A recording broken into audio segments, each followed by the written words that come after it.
Reinas y señoras, mujeres en la Casa Real de Aragón, con Anabel La Peña y Ana Segura.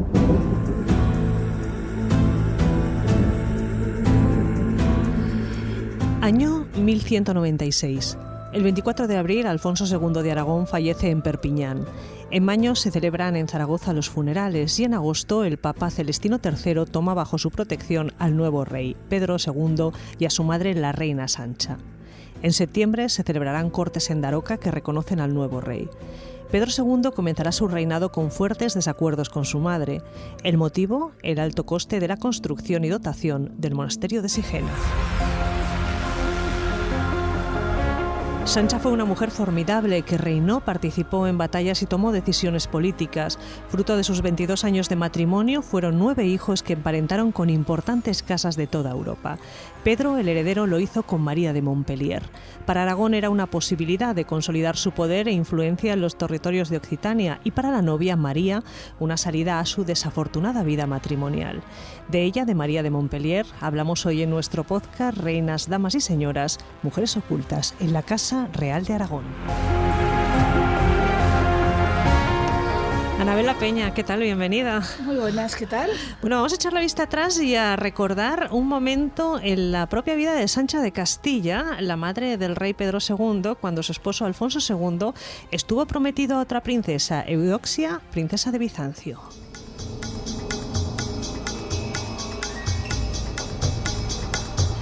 Esto, Anabel, lo apuntábamos en un podcast anterior, pero vamos a recordarlo.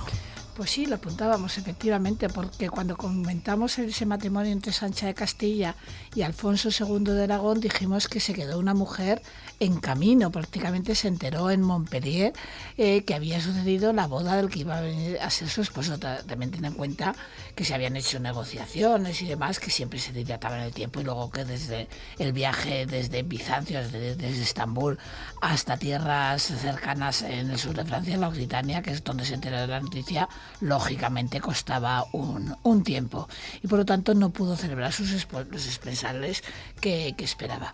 Pero esta mujer no retornó a Bizancio. Esta mujer en Montpellier precisamente se fraguó su matrimonio con el señor de Montpellier, un territorio notable en aquellos momentos y que luego me gustaría especificar un poquito más. Y esta tal Eudoxia, hija de un emperador como Manuel I Comneno, un hombre importante, a finales del siglo XII, un apasionado de Occidente. Yo creo que esa fue la razón por la que buscó esposa en los territorios europeos occidentales.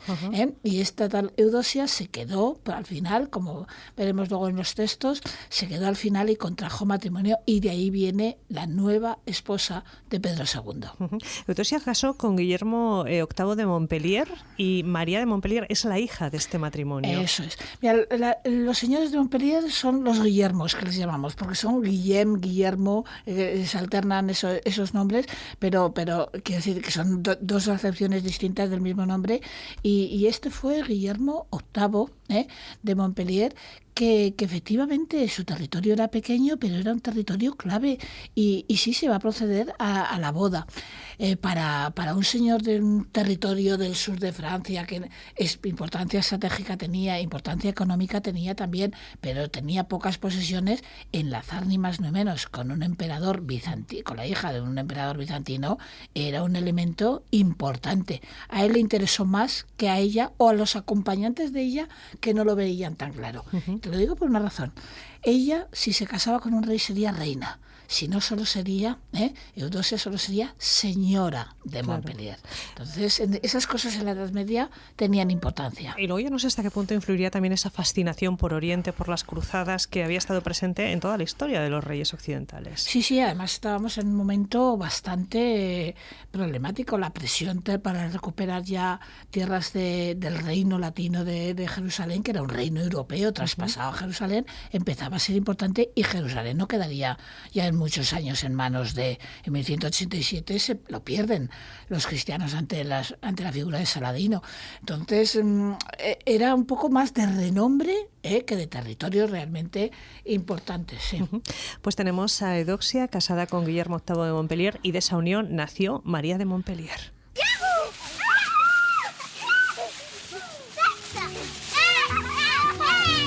Bueno, ella nació, Anabel, hacia 1180, 1181, no sabemos dónde. No, hombre, hay un par de palacios en esa zona de Montpellier, que uno es el de Miraval y el otro fue el de Lattes, que suelen vincularse a la casa, al señor de Montpellier.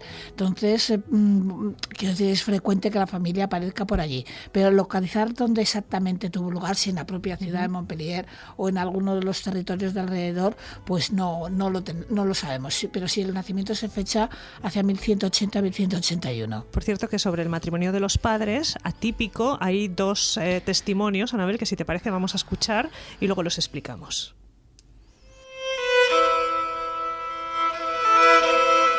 El emperador de Bizancio enviaba a su hija a casar con el rey de Aragón y llegó a Montpellier y se casó con el señor de Montpellier. Por las discordias que intervinieron entre Ramón Berenguer IV y el rey de Castilla, se trató de casar al rey con una hija de Manuel, emperador de Constantinopla. De suerte que el emperador, con un prelado y algunos varones de Grecia, envió a su hija a Aragón, y llegando a la villa de Montpellier, tuvieron aviso de que el rey don Alfonso había celebrado sus bodas con la reina doña Sancha. Y hallándose en aquella sazón presente Guillén de Montpellier, que era señor de aquel estado, con consejo de los varones y caballeros sus naturales, tomó a su mano la hija del emperador para casarse con ella contra voluntad de los que la traían.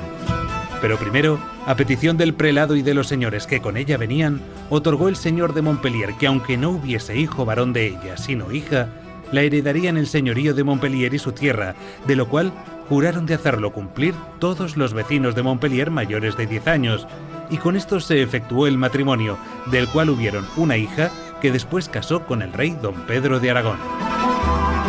Esta es una de las versiones que tenemos de estos hechos. Vamos a por la segunda y luego explicamos las diferencias.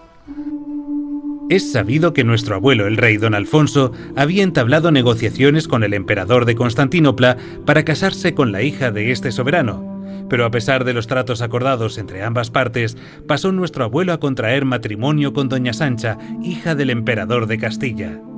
El de Constantinopla, que ignoraba este enlace, envió su hija al rey de Aragón, conde de Barcelona y marqués de Provenza, acompañada de un obispo y 2 ricos hombres. Llegados todos a Montpellier, sorprendióles la noticia del casamiento de don Alfonso con doña Sancha de Castilla, y sin saber qué hacerse, acudieron a Guillermo de Montpellier, que era a la sazón señor de aquella ciudad y sus dominios, para que les dijese cómo deberían conducirse en aquel trance. Respondióles Guillermo que reuniría a los de su consejo, y cuando los hubo juntado, fueron todos de parecer, así ricos hombres como caballeros y cuantos hombres de pro había en la ciudad, que pues Dios le había hecho merced de que la hija del emperador Manuel, que era en aquellos tiempos el mejor monarca de la cristiandad, se hallase entonces en sus estados, abandonada del esposo con quien debía casarse, que la tomase él por mujer, y no la dejase partir bajo ningún pretexto. Así lo manifestó Guillermo al obispo y nobles que acompañaban a la doncella.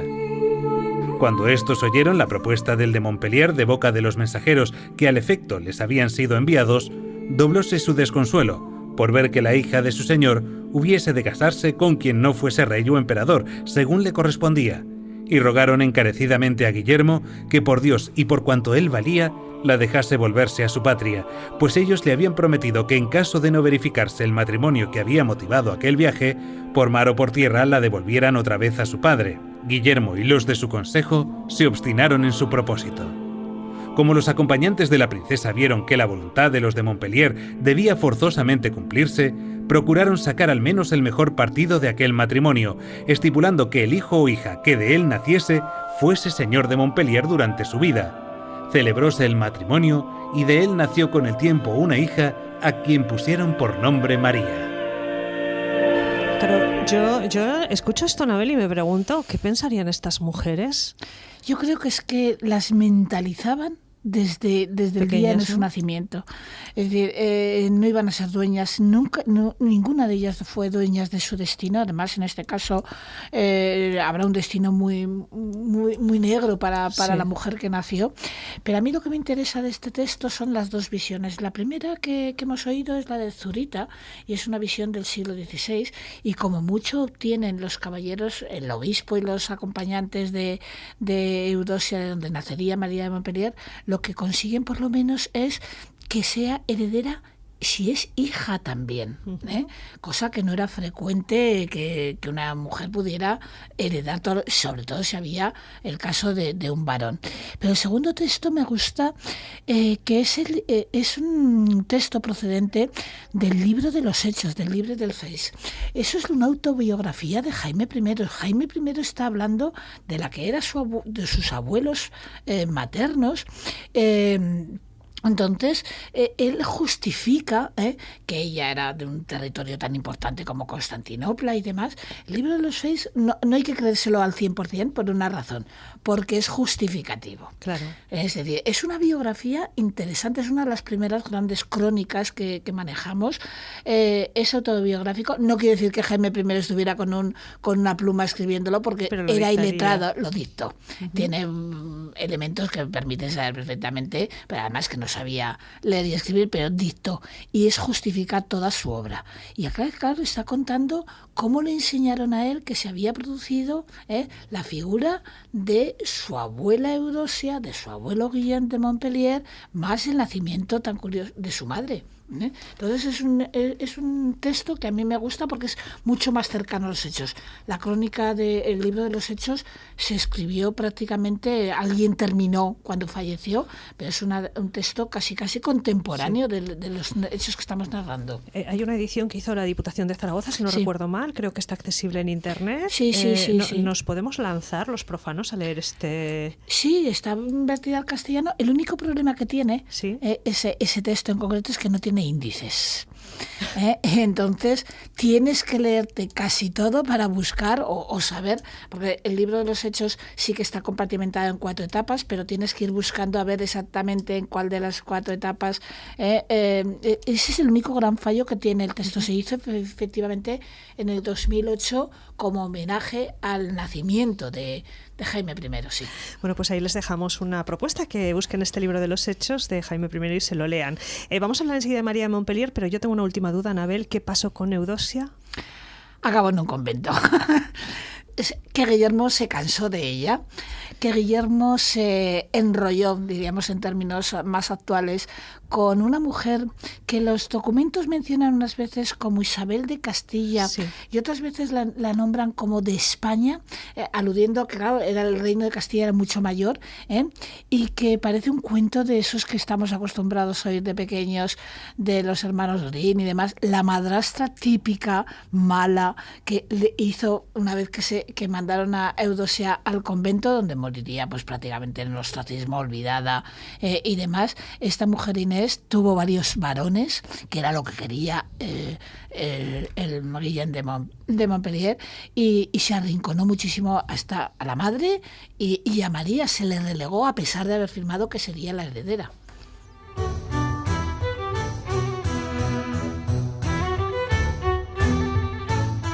Bueno, pues vamos con ella, vamos con María, que no tuvo mejor vida que su madre, porque María de Montpellier, antes de convertirse en reina de Aragón, Anabel, había contraído ya nada menos que 2 enlaces. Sí, del primero fue con Barral de Marsella. Conocemos incluso los datos de la dote, era una cantidad en marcos de plata, estoy buscando, y un marco de plata equivalía a unos 200, 300 gramos, porque varía según las zonas de plata, y bueno, pues eran unas cantidades importantes. Pero este Barral de Marsella, fíjate, todo el rato, cuando no es Montpellier es Marsella, cuando nos citaremos enseguida Toulouse, era un conglomerado en la Occitania de señoríos distintos, unos con condado, otros vizcondados, y el primer matrimonio la casan con 12 años. Estamos hablando no de esponsales, sino de matrimonio real. Matrimonio. Y se queda viuda a los 3 años. Es decir, y habrá que jugar con ella otra vez como peón de nuevo para buscar alianzas.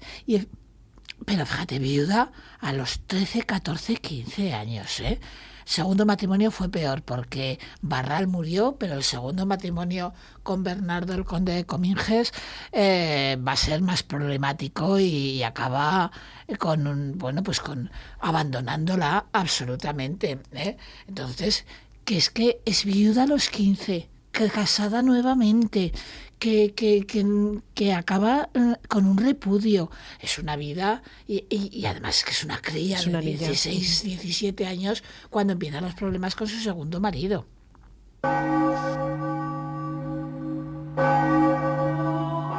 Claro, a todo esto, Anabel, ella casa con estos dos matrimonios, con estas dos parejas, con el vizconde Barral de Marsella y después con Bernardo IV, conde de Cominges, y en ambos casos ella les cede el señorío de Montpellier, porque en realidad el valor que ella tenía era esto, Montpellier. Era su respaldo. Es decir, mira, hay un elemento. Las mujeres en esos momentos en la Occitania tenían derechos, pero lo que se consideraba normal es que gobernara el varón. Entonces son matrimonios por interés y por lo tanto ahí la van a ir por muy heredera que se haya, y además le disputaron el señorío sus propios hermanastros. Los hijos de Inés de Castilla o de España, como se les denomina, llegaron a acceder. A la muerte de Guillem en 1202, María no consiguió el señorío hasta 1204, porque sus propios hermanastros se la quitaron de en medio. Entonces lo consiguió y fue reconocida por el papado como señora de Montpellier. Ajá. Bueno, a la muerte de su padre en 1202, María se dirige al Papa para reclamar precisamente esta soberanía de Montpellier y expulsar a sus hermanastros, quien finalmente acabarán siendo derrocados en una sublevación popular. María recupera el señorío de Montpellier. Pero mientras María vivía todo esto, su futuro esposo Pedro había recibido otras ofertas de matrimonio, entre ellas una que llegaba de María de Montferrato, heredera de Jerusalén. Volvemos a mirar otra vez hacia Oriente, que lo que quería era implicarlo en la defensa de esos territorios. Los de Jerusalén piden favor al de Aragón y le ofrecen el reino. Fue este príncipe muy liberal y por su persona de tal ánimo y valor que fue habido por uno de los mejores caballeros de sus tiempos. Y extendióse su fama tanto por todas las partes de la cristiandad que fue requerido por los príncipes y varones que gobernaban el reino de Jerusalén y por las ciudades de Siria que tomase a su mano la defensa contra los turcos que se habían apoderado de la mayor parte de la Tierra Santa. Y ofrecíanle aquel reino casándose con la sucesora de él, y le enviaron embajadores para que si aceptase aquel matrimonio, fuese allá con su armada, confiados que por su valor restaurarían las cosas perdidas de aquel reino y la empresa de la Tierra Santa se continuaría. Y a esta señora le pasa lo que ya había pasado, y a Pedro lo que ya le pasó a su padre. Es decir, que cuando llega esta novia, él ya está casado. Sí, hubo tratos, y aún volverá después otra vez. Debía ser una presa, iba entre comillas lo de la palabra presa, de honor, el casarse con alguien que en 1205, que cuando ya estaba casado Pedro II con María de Montpellier, y se titulaba ya reina de Jerusalén. Hay que pensar que el reino que se había creado desde finales del siglo XI con las cruzadas estaba en una situación muy crítica. Saladino le estaba arrebatando, se pierde Jerusalén. El reino cristiano que se ha establecido en Tierra Santa está empezándose a quedar reducido solamente a la costa, a Acre, y durará pues hasta 1291. Que necesitan ayuda, y qué mejor que un monarca acostumbrado a la lucha, claro. En fin, como cualquier monarca del mundo occidental. Y sí que hubo tratos, pero se encontró con la misma situación. Cuando llegó, yo creo que la madre de Pedro, Sancha, presionó siempre para que el matrimonio fuera con la de Montpellier y no con la de Jerusalén. Claro, esto lo hemos contado ya antes. Menuda era Sancha, menuda era la madre, que estaba en Sigena de monja por aquel entonces, que era íntima del Papa, y el Papa en aquella época, ya saben ustedes, que mandaba muchísimo. Así que, siguiendo el consejo del papado y de su madre Sancha de Castilla, Pedro II ya se había casado con María de Montpellier, y con esta boda se ampliaban los territorios de la corona de Aragón en el sur de Francia.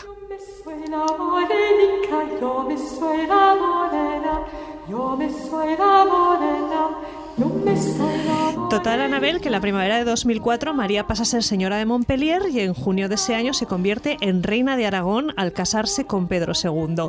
Pero a Pedro, María le interesaba entre poco y nada. Nada. Le interesaba Montpellier. Jade, hay una cosa que antes de continuar con lo que me estás diciendo, yo querría mencionar.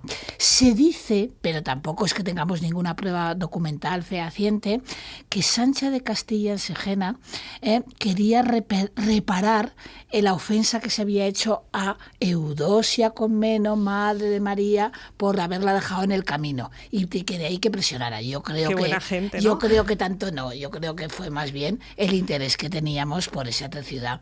Es una ciudad que está enclavada en una posición estratégica. Montpellier está tierra adentro, pero muy cerquita del mar. Está entre Barcelona, Marsella, Toulouse, que eran 3 focos comerciales importantes, y era un territorio no extenso, como hemos mencionado, pero sí de interés estratégico y económico.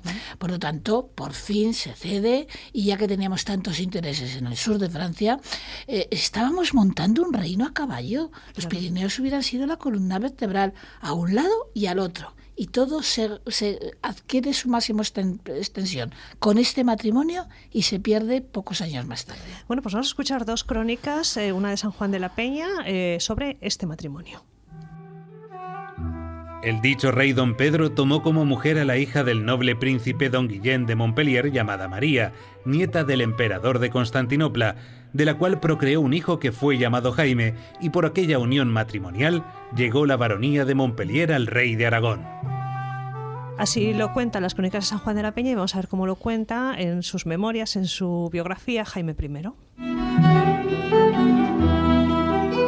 Años adelante quiso nuestro padre don Pedro casarse con la mencionada hija de Guillermo de Montpellier, que era señora de aquella ciudad y todo su territorio. Ajustáronse pues los tratos estipulando que doña María aportase en dote a don Pedro todos aquellos dominios, y se verificó el matrimonio. Así se vio ensalzada a la dignidad real la hija de Guillermo y nieta del emperador de Constantinopla. Anabel, pues suenan campanas de boda, y suenan el 15 de junio de 1204. Así es. Y la boda se celebra en Montpellier y en las casas de la Orden Militar del Temple, que están tan vinculadas a la figura de Jaime I, el que nacerá de este matrimonio que estamos mencionando. El Temple era pues una institución armada, pero además económica, importante y demás. Y bueno, se celebran allí. Ni siquiera tenía en esos momentos Montpellier una sede catedralicia, estaba a unos pocos kilómetros de allí, pero no tenía. Entonces se celebran en esas iglesias, como estamos diciendo, y se aporta lo que estamos diciendo. Ella, Montpellier, que será pequeño el enclave, él aportaba territorialmente mucho más. Pero es que además a Pedro II le interesa otra cosa, está en la ruina. La ruina está subiendo impuestos en Aragón, está introduciendo el impuesto del monedaje. Entonces necesita ese matrimonio con alguien tan solvente como la casa de Montpellier, sí. Bueno, y él incluso tuvo que pedir un préstamo al conde de Provenza para poder casarse con María. Sí, así es. Hasta ese extremo habíamos llegado. Hasta ese extremo, estamos absolutamente arruinados. No será la única vez que la boda se decide de un rey con alguna de sus mujeres a lo largo de la historia, precisamente por la dote que podían aportar, y bueno, pues había que dar un cierto nivel también, y por lo tanto tiene que pedir prestado. A ver esa imagen que tenemos de los reyes medievales derrochando, teniendo dinero, no. Empeñaban sus joyas, empeñaban su espada, empeñaban el trono, en alguna ocasión, la corona propiamente dicha, el objeto. Por lo tanto, andaba con problemas económicos y le venía muy bien eso, y pidió el préstamo.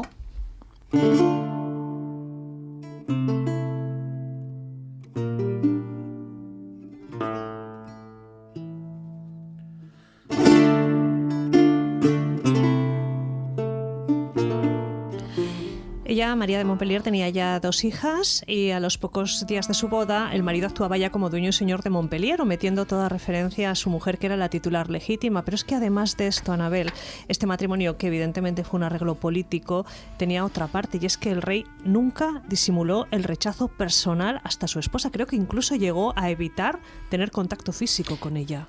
Sí, por alguna razón es que no le interesaba. Es decir, una vez, los primeros documentos que quedan, aún aparecen los dos firmando conjuntamente, pero es que a los poquísimo tiempo transcurrido del enlace se la quita de encima y hace de Montpellier lo que él quiere. Se considera auténtico señor de Montpellier y no respeta el pacto de las capitulaciones matrimoniales, diciendo que el señorío lo tendrían conjuntamente. Por lo tanto, es que ni le interesa, ya ha conseguido lo que quiere, Montpellier, y además en la boda, como en todos estos enlaces de monarcas y demás, conllevaba otras alianzas porque estaba enfeudado o estaba en vasallaje las tierras de Béziers, de Carcassona con respecto a Montpellier, y en el momento que enlazabas y te hacías amigo de uno, te venían las sucesivas alianzas con otros. Y es que no le interesaba, es que no estaba dispuesto ni a acercarse para tener algo tan fundamental en una monarquía como es la continuidad dinástica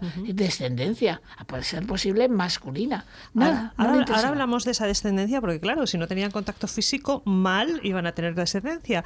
Pero vamos a volver sobre esa fecha, el 11 de septiembre de 2005, cuando Pedro consigue arrancar a su mujer la renuncia total, ojo, total, a todos los derechos sobre el señorío de Montpellier, algo que era contrario a lo firmado en el contrato matrimonial. Y esto nos lo explican dos crónicas distintas. No inducida por la fuerza ni presionada, hago donación entre vivos e irrevocablemente te entrego a ti, don Pedro, por la gracia rey, mi marido, el castillo y la villa de Montpellier con todas sus pertenencias. Te doy también a ti la plenaria y libre potestad de hacer y defender sobre dichas cosas y sus derechos contra todas las personas.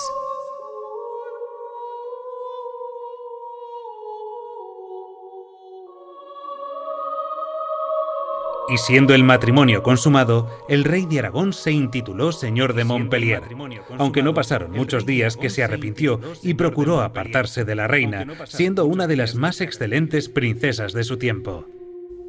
Anabel, hemos oído la voz de ella y la voz de la crónica que cuenta precisamente cómo consigue que ella renuncie a sus derechos. Sí, vamos, es que le hizo auténtica extorsión, como comentaremos en más ocasiones en sucesivos programas, es que la presionó, la dejó sin amigos, la dejó aislada y consiguió lo que quería. Y a partir de ahí no le interesaba absolutamente nada. Se trató, desde el primer momento, Pedro II pensó en retener Montpellier por su matrimonio y quitarse a esta mujer de encima, incluso volverse a casar con María, volver a entablar negociaciones con María de Montferrato, que Jerusalén daba más nombre que Montpellier. ¿María le estaba esperando, María de Montferrato? No debían haber encontrado a nadie para ella.